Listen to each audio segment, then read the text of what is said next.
এই কোরআনকে আল্লাহ তাআলা সাধারণত তিনটা ভাগে বিভক্ত করেছেন। এক নম্বর, আল্লাহ তাআলা এই কোরআনে কারিমে যত আয়াত এবং যত সূরা নাযিল করেছেন সেগুলোর একটা অধ্যায় হচ্ছে আকীদা। একটা অধ্যায় কি? আকীদা বা ঈমান, বিশ্বাস। দ্বিতীয় যে বিষয়টা নিয়ে আলোচনা করেছেন সেটা হচ্ছে ইলমে আখলাক, মানব জীবনের আখলাক সুন্দর করার জন্য আল্লাহ তাআলা কোরআনকে একটা অধ্যায় করেছেন। তিন নম্বর হচ্ছে ইসলামী আইন শাস্ত্র। আইন শাস্ত্র নিয়ে আলোচনা করতে গেলে আমার কি হয়? চুলকানি হয়। আমরা সব শুনতে রাজি।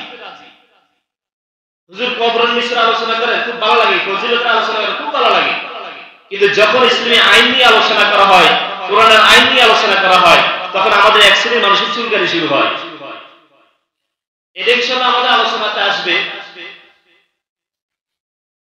তাহলে এই তিন ভাগে আল্লাহ তাআলা সাধারণত কালামে মাজিদকে বিভক্ত করেছেন। এক, কালামের একটা অংশ আকীদা নিয়ে আল্লাহ তাআলা আলোচনা করেছেন।